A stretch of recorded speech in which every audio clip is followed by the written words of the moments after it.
आज के प्रशिक्षण सत्र में हम एक बहुत ही महत्वपूर्ण बिंदु पर विचार करेंगे और यह है प्रथम सूचना रिपोर्ट। एफआईआर कैसे दर्ज की जाए।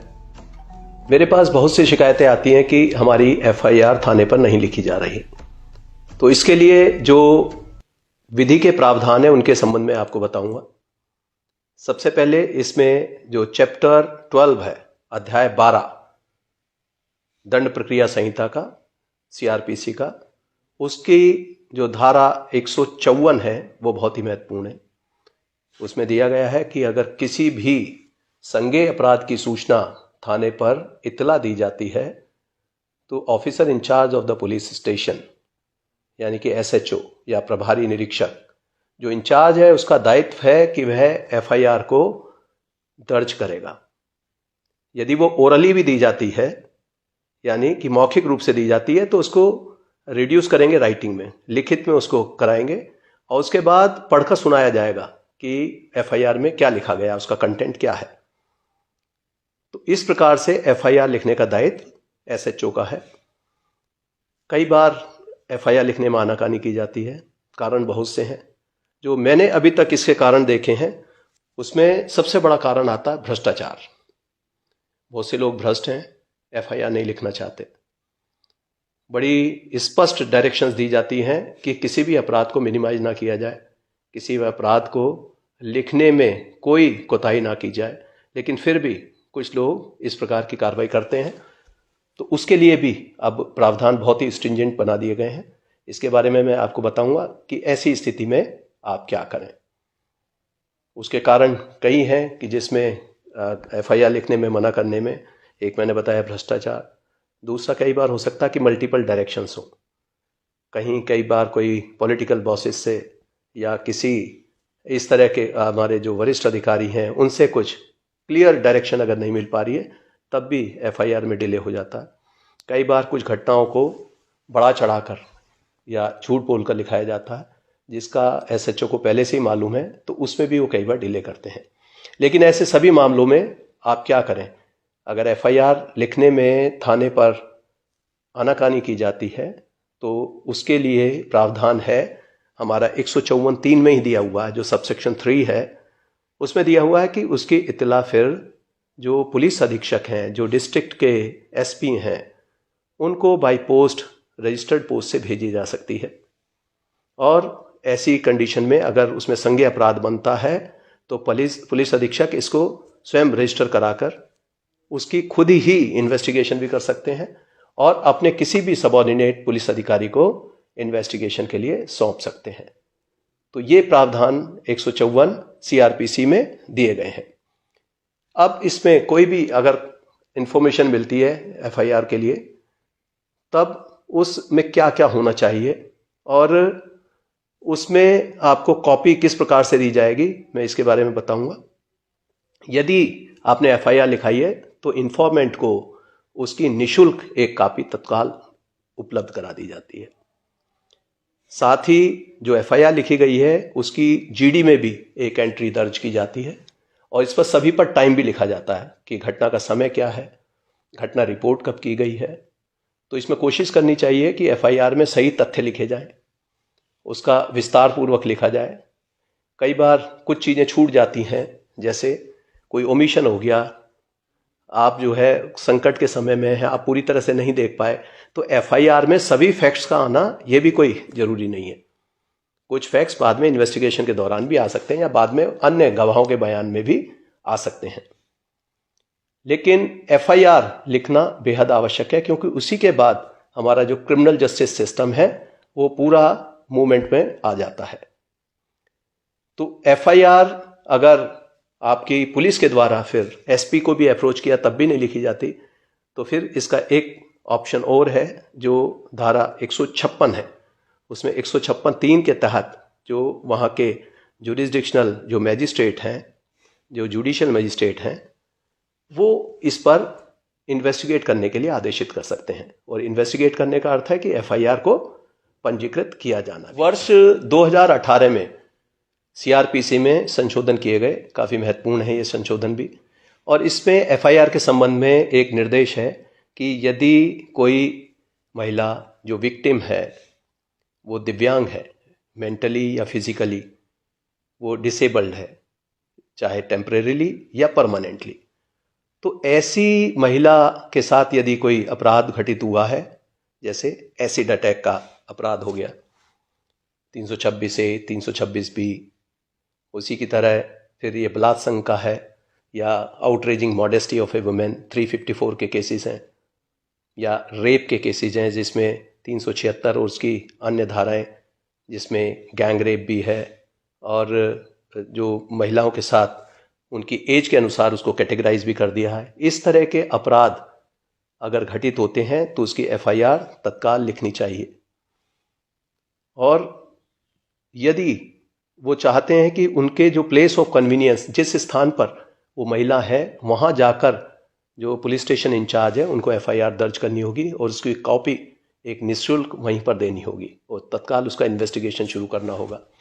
इसी तरीके से मेडिकल कराया जाना, ऐसे विक्टिम्स का मेडिकल भी तत्काल 24 घंटे के अंदर अवश्य हो जाना चाहिए, जितनी जल्दी कर सकते हैं उसका मेडिकल का कराया जाना। इसी प्रकार से 164 के बयान जो मजिस्ट्रेट के समक्ष होते हैं, कलमबंद बयान जिनको कहते हैं, तो वो भी विक्टिम का अति शीघ्र करा देना चाहिए। यदि इस पे लापरवाही की जाती है तो ऐसे मामलों में यहाँ तक प्रावधान कर दिए गए हैं कि आईपीसी की जो हमारे धारा 166 ए है, जिसमें पब्लिक सर्वेंट अगर कोई कोताही करता है एफआईआर लिखने में इन अपराधों के संबंध में, जो महिला संबंधी अपराध हैं, जैसा कि मैंने बताया 354 ए बी और साथ ही 376 का डी, इस प्रकार के जितने भी अपराध हैं उन सब में अगर थानाध्यक्ष एफआईआर पंजीकृत समय से नहीं करते तो उनके खिलाफ भी एफआईआर हो सकती है और उसमें सजा का प्रावधान है 2 वर्ष की, इसमें मैक्सिमम सजा हो सकती है और इसमें 6 माह से कम की सजा नहीं होती। तो इस प्रकार के सख्त प्रावधान उसमें कर दिए गए हैं और ऐसे बहुत सारे मामले हैं जिसमें एफआईआर ना लिखने पर इनके सभी ऐसे थानाध्यक्ष जो इसके दोषी पाए जाते हैं उनके खिलाफ एफआईआर पंजीकरण के भी आदेश वरिष्ठ अधिकारियों द्वारा दिए जाते हैं। अब मैं कुछ और महत्वपूर्ण जो ऐसे जो प्रैक्टिकल फैक्ट्स हैं उनके बारे में बताना चाहूँगा। कुछ लोग एफआईआर के एक इंसिडेंट की कई एफआईआर लिखाना चाहते हैं। इंसिडेंट एक हुआ है, उसको तरह तरह से पेश किया गया, तो ऐसी एक इंसिडेंट की एक ही एफआईआर होती है, उसकी कई एफआईआर नहीं हो सकती। कुछ लोग क्रॉस एफआईआर लिखने में, एक पक्ष ने कुछ एफआईआर दी है, दूसरे पक्ष ने दूसरी एफआईआर दी है, तो ये भी इस प्रकार की एफआईआर 2 पक्षों की दर्ज करने में कोई हर्जाना नहीं है, वो कर लेनी चाहिए। फिर कई बार ऐसे मामले हमारे सामने आते हैं कि इंसिडेंट कई हुए हैं लेकिन उसकी एफआईआर एक लिख दी गई, तो इसके लिए भी प्रावधान है कि हर इंसिडेंट का अलग अलग एफआईआर लिखा जाना आवश्यक है। जैसे मोटर वाहन के चोरी के बहुत सारे मामले ऐसे होते हैं, अपराध को छुपाने की दृष्टि से, संख्या कम करने की दृष्टि से एक ऐसा ही वाकया मैंने देखा कि उसमें लूट के मामले में या चोरी के मामले में जिसमें वाहन चले जाते हैं, क्योंकि वाहनों की संख्या बढ़ रही है, इस प्रकार के अपराध भी बढ़ते जाते हैं, तो थानाध्यक्ष की कोशिश होती है कि जब कई घटनाएं एक साथ हो जाएं तो उनकी एक एफआईआर बना के लिख देते हैं। मैंने एक एफआईआर देखी, उसमें लिखते हैं कि आज ये सूचना प्राप्त हुई कि यहाँ सोम प्लाजा के सामने एक मैंने अपनी बाइक खड़ी की थी, उसके बाद वहाँ बाइक जब मैं बाहर आया प्लाजा से तो उसके बाद देखा मेरी बाइक नहीं थी, चोरी हो गई है, मेरी एफआईआर पंजीकृत कर ली जाए। मैंने वहाँ जब मौके पर सोम प्लाजा के आसपास कर्मचारियों से बात की तो उन्होंने कहा कि यहाँ पहले भी कई घटनाएं हो चुकी हैं, यहाँ 6 मोटरसाइकिल या इस तरह की चोरियां पहले भी हो चुकी हैं, तो लगता है कि यहाँ अक्सर चोरी होती रहती हैं और 7 गाड़ियां यहाँ से चोरी कर ली गई हैं, तो एक एफआईआर में इस तरह लिख दिया गया। तो ये गलत है, जब घटना हुई है तभी एफआईआर होनी चाहिए। तो इस तरह की कई बार लोग टेक्निकल आधार पर उसको एक एफआईआर में रिड्यूस करने की कोशिश करते हैं अपराध कम दिखाने के लिए। इसी प्रकार का एक वाक्य मुझे याद है कि जब मैं एएसपी था तब एक टेस्ट एफआईआर के लिए मैं एक बिजनौर के एक थाने पर डीआईजी रेंज महोदय ने मुझे भेजा, तो मैं वहाँ मौके पर गया एक आम आदमी की तरह। वहाँ एफआईआर लिखाने के लिए जब कोशिश की तो पहले कहा उन्होंने कि अभी हम 2 व्यक्ति थे जो वहाँ पर गए थे, तो उन्होंने कहा कि आप लिखिए क्या इंसिडेंट हुआ। तो मैंने अपने एक साथी को थाने पर छोड़ दिया कि आप इंसिडेंट लिखाइए इसमें, और उन्होंने कहा कि आप चलिए, जो घटना हुई है घटना स्थल हमें दिखाइए। उन्होंने गाड़ी में बिठा लिया मुझे पीछे, और फिर हम घटना स्थल पर गए। तो मैंने उन्हें वहाँ जाकर बताया कि इस तरह से यहाँ घटना हुई थी। तो थाना अध्यक्ष और बाकी जो हमारे जवान थे वो काफ़ी मुझसे पूछताछ करते रहे कि आप कहाँ से आए हैं। तो मैंने एक ऐसी स्टोरी बना दी थी, एक काल्पनिक सी कहानी बनाकर उनको सुना दी। तो उन्होंने कहा यहाँ कभी होती तो है नहीं चोरी। फिर मैंने अपनी आइडेंटिटी उनको डिस्क्लोज कर दी। मैंने बताया कि मैं एएसपी हूँ, टेस्ट एफआईआर के लिए आया हूँ। उन दिनों मोबाइल फ़ोन का प्रचलन नहीं था। तो मैंने कहा कि कुछ देर वहीं पर बैठिए।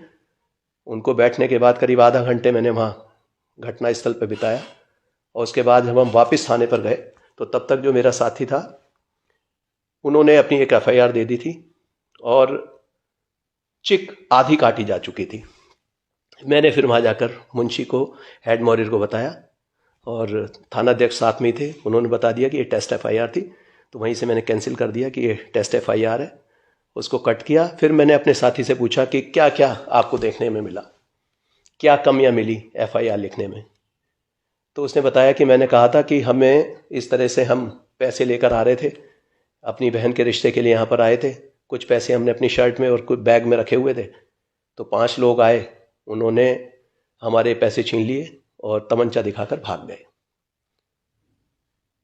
तो मैंने कहा कि एफआईआर में तो ये लिखा गया। उन्होंने कहा नहीं, बस ये कटवा कर उन्होंने कह दिया कि ऐसा कीजिए कि भाई साहब आपके पैसे तो पूरे ही बरामद होंगे, लेकिन आप 3 आदमी लिखवा दीजिए इसमें कि 3 आदमी आए। तो इस तरीके से कई बार घटनाओं को छोटा कर उनको कुछ धाराएं बदलकर परिवर्तन कराने की कोशिश करते हैं। तो ये कदापि नहीं करना चाहिए। जैसी घटना हुई है, जैसा रिपोर्ट किया गया, उसकी एफआईआर उसी तरह पंजीकृत कर लेनी चाहिए, और जब विवेचना होती है तो विवेचना में अन्य बिंदुओं को शामिल किया जा सकता है। अब कई बार मेरे पास शिकायतें आती हैं कि थाने पर एफआईआर नहीं हो रही है, क्या किया जाए। अब हमारी उत्तर प्रदेश पुलिस बहुत सारे डिजिटल प्लेटफॉर्म पर है, ट्विटर, फेसबुक, इंस्टाग्राम, तमाम जितने भी हमारे डिजिटल प्लेटफॉर्म है। साथ ही यूपी पुलिस की जो वेबसाइट है uppolice.gov.in, इसमें भी सिटीजन पोर्टल दिया हुआ है। अब बहुत सारे मामले ऐसे हैं जिसमें eFIR कराई जा सकती है, जो नामजद एफआईआर नहीं है। साइबर क्राइम के रिपोर्ट करने के लिए भी साइबर थाने बना दिए गए हैं। अन्य अपराध जो भी आईपीसी के पूर्व से पंजीकृत होते रहे हैं, तो इन सभी अपराधों में अगर अपराध लिखने में आनाकानी करते हैं तो आप उसकी सूचना वरिष्ठ अधिकारियों को जरूर दें। हमारे CUG नंबर उपलब्ध हैं, जैसे मेरा नंबर है 9454400139 945440 तो इस पर जो सूचनाएं आ जाती हैं हम रिकॉर्ड करते हैं और थानाध्यक्ष को या हेड मॉरियर को यहीं से निर्देश देते हैं। यही बात हमने अपने सभी वरिष्ठ अधिकारियों को बताई हुई है, जिसमें CO से लेकर SPs, एडिशनल SP, SSP और IG रेंज, ये सभी इस बात के लिए तत्पर रहते हैं कि यदि कोई घटना हुई है उसकी FIR पंजीकृत हो और उसकी सही कार्रवाई की जाए। FIR में लिखने में कई बार हमारे जो ऐसे कुछ लोग हैं जो इसका संज्ञेय अपराध का और असंज्ञेय अपराध का अर्थ नहीं समझते। संज्ञेय अपराध की FIR लिखी जाती है। कुछ अपराध ऐसे होते हैं जो कॉग्निजेबल हैं।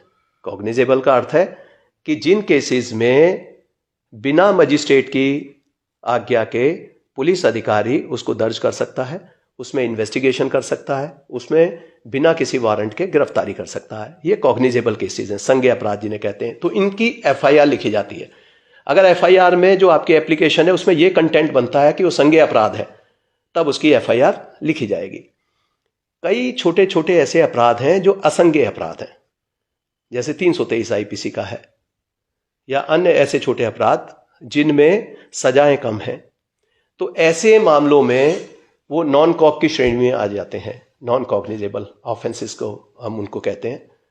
और नॉन कॉग केस में पुलिस को इन्वेस्टिगेट करने की या किसी अपराधी को अरेस्ट करने की पावर नहीं है। यदि उसमें इन्वेस्टिगेशन किया जाना आवश्यक समझते हैं तो उसके लिए उन्हें सक्षम मजिस्ट्रेट से अनुमति प्राप्त करनी होती है, और जब एक बार अनुमति मिल जाती है तो उसके बाद वो इन्वेस्टिगेशन कर सकते हैं। कई केस ऐसे होते हैं कि जिनसे कुछ धाराएं नॉन कॉग्निजेबल हैं, लेकिन कुछ धाराएं कॉग्निजेबल है, तो उसकी एफआईआर पंजीकृत होनी चाहिए, फिर उसको हम कॉग्निजेबल केस के रूप में ट्रीट करते हैं। अब मैं एक साधारण सी बात और बता दूं कि जिसमें अगर आपको शिकायत करनी है, एफआईआर लिखने से आप पीड़ित हैं, आहत हैं, उसकी सूचना आप जो मैंने पहले बताया फ़ोन के द्वारा दे सकते हैं। दूसरा मैं चाहूँगा कि आप अगर थाने पर आपको सही तरीके से ट्रीटमेंट नहीं होता, आप अगर महिला हैं, कोई आप जो है बच्चे हैं, तो आप जाइए, हमारे जो महिला हेल्प डेस्क हैं प्रत्येक थाने पर राउंड द क्लॉक काम करता है 24/7। वहाँ जाइए, एफआईआर के लिए अपनी बात बताइए, वहाँ पूरी रिकॉर्डिंग होती है और आपको स्टेशनरी भी मिलेगी और वहाँ आप अपनी एफआईआर पंजीकृत करा सकते हैं। हमने सभी ऐसे जो हेल्प डेस्क चलाने वाले हमारे पुलिसकर्मी हैं उनको ट्रेन किया है कि वो उनको सॉफ्ट स्किल सिखाई हैं, वो आपकी बात गंभीरता से सुनेंगे और आपकी एफआईआर पंजीकृत कराएंगे। CCTNS जो हमारा सॉफ्टवेयर चलता है जिस पर एफआईआर लिखी जाती है, उसमें आपको कंप्यूटराइज्ड लिखी हुई एफआईआर मिलेगी। कुछ लोग जैसे एप्लीकेशन दी उसको रिसीव करके दे दिया, कुछ रिसीव भी नहीं करते, तो उसमें शिकायतें आती हैं। आपको पता होना चाहिए एफआईआर जब पंजीकरण हो जाएगा तो आपको उसकी कंप्यूटराइज प्रिंटेड एक कॉपी निशुल्क दी जाएगी। ये इन्फॉर्मेंट को उसमें देने का और उनको ये कॉपी प्राप्त करने का पूरा अधिकार है। तो इस प्रकार से आप एफआईआर इंश्योर कराइए कि आपकी कॉग्निजेबल मामले में एफआईआर हो गई है। अगर नहीं करते तब क्या करें? ऐसे मामले में मैंने बताया हेल्प डेस्क पर जाकर आप सहायता ले सकते हैं, वरिष्ठ अधिकारी से मिल सकते हैं, वहीं से आप फ़ोन कर सकते हैं। एक तरीका और है कि आप जब भी एप्लीकेशन अगर घर से लिख कर ले जा रहे हैं तो डुप्लीकेट में लिख कर लेकर जाइए, और अगर थाने पर आनाकानी करते हैं, आप थाने के बाहर निकल कर जहाँ थाने का बोर्ड लगा है वहीं से आप एक वीडियो शूट कर सकते हैं, फ़ोटो ले सकते हैं ये दिखाने के लिए कि आप थाने पर गए थे, और हमें कंप्लेंट के साथ अगर भेज देंगे तो उसमें ऐसे अधिकारी कर्मचारी जिन्होंने ये लोप किया है उनके खिलाफ कार्रवाई होगी। सोशल मीडिया पर भी आप शिकायत दर्ज करा सकते हैं। वो शिकायतें हमारे जो सोशल मीडिया सेल्स हैं हर एक जनपद में, रेंज में, जोन में और हेडक्वार्टर में, ये लगातार मॉनिटरिंग की जाती है। पब्लिक सेटिस्फेक्शन के लिए हम ये इंश्योर करते हैं कि कोई भी शिकायत आती है उसका संज्ञान लिया जाए और उस पर कार्रवाई की जाए। तो जितनी बातें मैंने ये CRPC के प्रावधान के बारे में बताई है और जो प्रोसीजर बताया है, अगर आप इसको फॉलो करेंगे तो मुझे पूरी आशा है कि आपकी एफआईआर अवश्य लिखी जाएगी। और ये आप समझ लें कि हमारे जो इंस्ट्रक्शंस हैं बड़े स्पष्ट हैं कि किसी भी अपराध को मिनिमाइज ना किया जाए, क्राइम वर्किंग ना की जाए, डाटा ना छुपाया जाए और ट्रांसपेरेंट वर्किंग रखी जाए। तो मुझे पूरी आशा है कि सभी बिल्कुल सही अपराध रिपोर्ट करेंगे, उसके कंटेंट भी सही होंगे, कोई बढ़ा चढ़ा कर या किसी को फर्जी फंसाने के उद्देश्य से एफआईआर नहीं कराएंगे। यदि आपको कोई असुविधा होती है कहीं या हमारे कर्मचारी सहयोग नहीं करते तो ऐसे में इसकी सूचना वरिष्ठ अधिकारियों को अवश्य दें। मेरी आप सबको शुभकामनाएं। जय हिंद।